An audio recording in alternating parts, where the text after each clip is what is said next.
সকাল সকাল ব্লগটা শুরু করে দিয়েছি। Welcome back to my channel Riyaz. আশা করি তোমরা সবাই খুব ভালো আছো, সুস্থ আছো। আমিও ভালো আছি, সুস্থ আছি।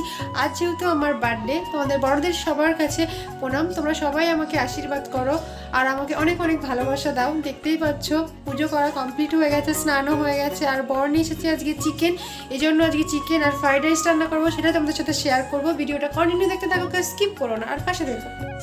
বন্ধুরা, ফ্রাইড রাইস রান্না করবো, তার জন্য বিনস, গাজর, ক্যাপসিকাম, লঙ্কা আর মটরশুঁটি আর একটুখানি আদা কুচি কেটে নিয়েছি।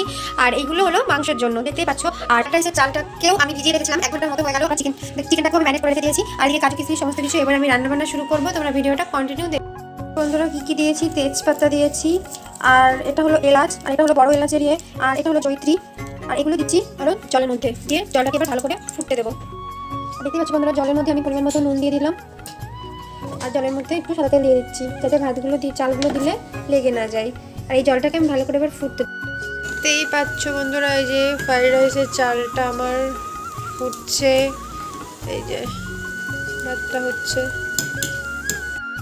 বন্ধুরা, তেল গরম হয়ে গেছে আর এগুলো সব ফোড়ন দিয়ে দিলাম। এর মধ্যে আছে লঙ্কা, তেজপাতা, এলাচ, এগুলো ভালো করে তারপরে একটু জিরে দিয়ে দিলাম। জিরেগুলো একটু ভেজে নেবো। আমার এগুলো ভাজা হয়ে গেছে, এবার পেঁয়াজগুলো দিয়ে দিচ্ছি। পেঁয়াজগুলো দিয়েও একটু ভালো করে ভেজে নেব। হ্যালো বন্ধুরা, তোমরা দেখতেই পাচ্ছ এদিকে আমার মাংসের মশলাটা কষানো হচ্ছে, আর এদিকে আমি ফ্রাইড রাইসের ভাতটাও করে নিচ্ছি। কী বলো তো বন্ধুরা, মনটা সত্যি ভীষণ খারাপ লাগছে, কারণ আজকের দিনে যদি বাড়ি থাকতাম না, আরও বেশি ভালোভাবে সেলিব্রেশনটা হতো। ও কিন্তু কী আর করা যাবে, যেহেতু বরের চাকরি সূত্রে বরকে এখানে থাকতে হবে, যেহেতু রেল মিনিস্টার আসবে, এই জন্য বর ছুটি পাচ্ছে না।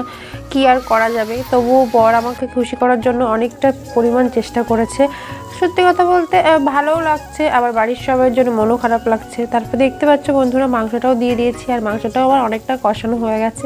দেখতেই পাচ্ছ বন্ধুরা, আমার মাংসের তেলটাও ছেড়ে গেছে, আর তেল ছেড়ে দেওয়া মানে মাংসটা অনেকটাই কষানো হয়ে গেছে। আর এইদিকে আমি কড়াইয়ে ঘি দিয়ে দিলাম আর সাদা তেল দিয়ে দিলাম, আর এবং এক এক করে ফ্রাইড রাইসের সমস্ত সবজিগুলো আমি এবার ভেজে নেব।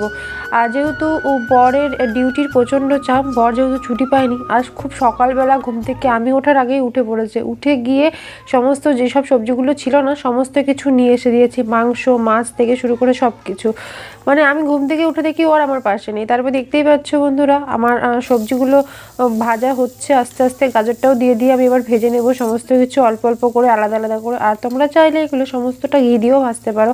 আর ফ্রাইড রাইসটা ঘি দিয়ে করলে সব থেকে বেশি ভালো লাগে, কিন্তু যেহেতু ঘি আমার অত বেশি ভালো লাগে না, এই জন্য আমি সাদা তেলও মিক্স করেছি।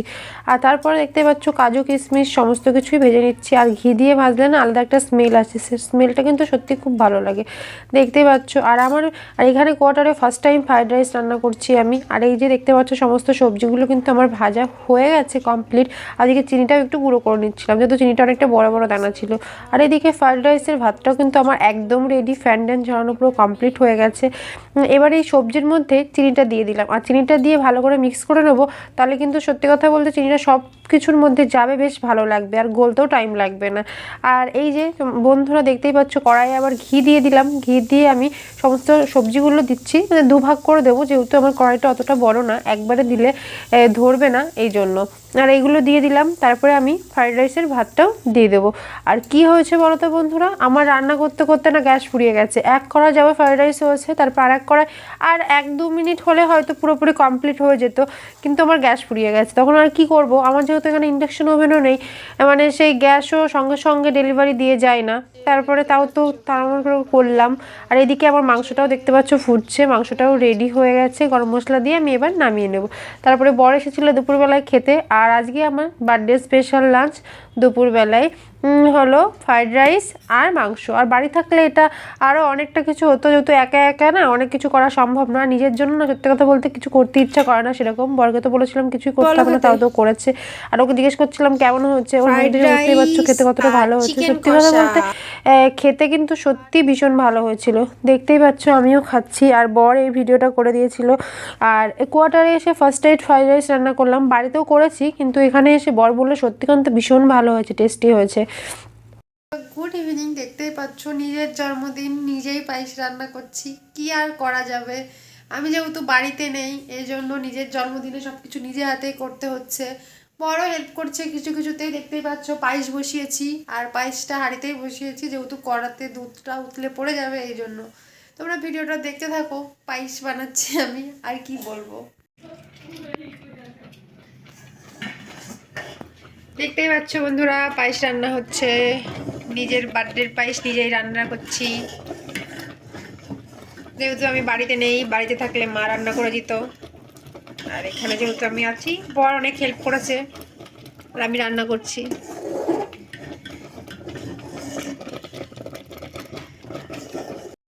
বন্ধুরা, আমি বার্থডে সেলিব্রেট করার জন্য রেডি হয়ে গেছি। আর এই যে আমার বার্থডে কেক, এটা আমার বর নিয়ে এসছে, আর আমি আর আমার বর দুজনে মিলে সেলিব্রেশন করব।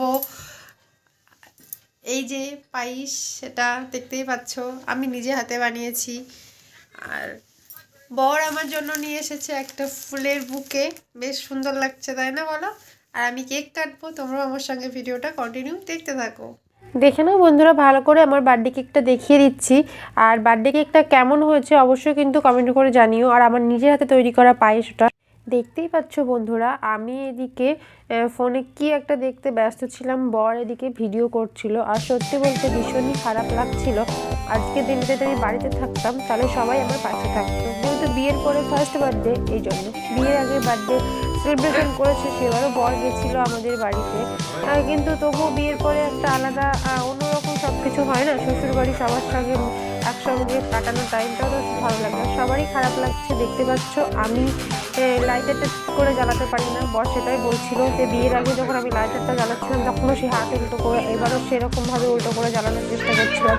আমার ওইভাবে হয় না যেভাবে দেখালো, কিন্তু আমি চেষ্টা করি। কিন্তু আমি এটা অনেকক্ষণ ধরে জ্বালানোর চেষ্টা করছি, কেন জানি না জ্বলছে না, একদমই জ্বলছিল না। অন্য মানে আগের বার যখন জ্বালিয়েছিলাম সঙ্গে সঙ্গে জ্বলে গেছিলো, কিন্তু এটা জ্বালাতেই পারছিলাম না। অনেকক্ষণ চেষ্টা করছি, দেখতেই পাচ্ছ বন্ধুরা, এক মন দিয়ে আমি এটাকে জ্বালানোর চেষ্টা করছিলাম, কিন্তু হচ্ছে না। তাই বরকে বলছিলাম আমি পারছি না, আর তুমি দেখো পারো কিনা।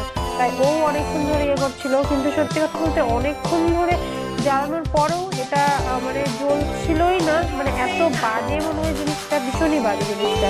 আর মানে মনে হচ্ছিলো যে নিয়মানতে গিয়ে বলে আসে যে কি এমন জিনিস এটা জ্বলেই না।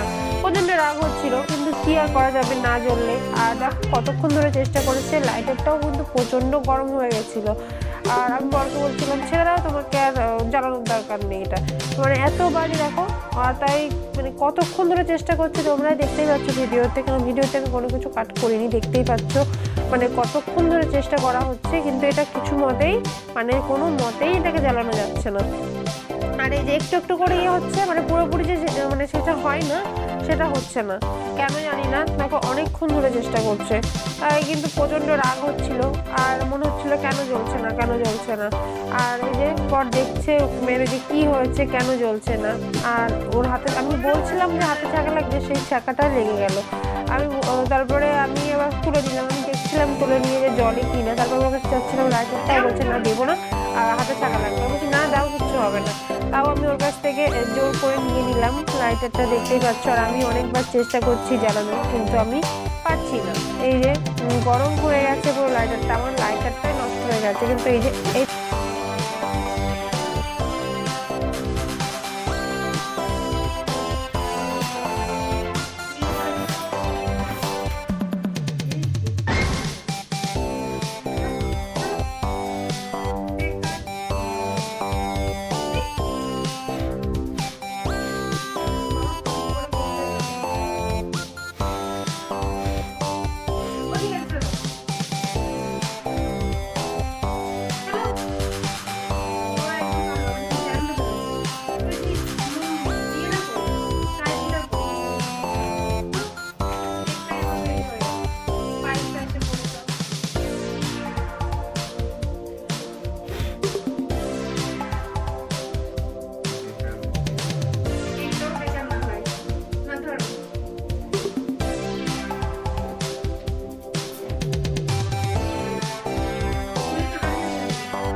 আমার ভিডিও আমি এখানেই শেষ করছি। ভিডিওটা ভালো লাগলে অবশ্যই লাইক কমেন্ট করে পাশে থেকো। টাটা।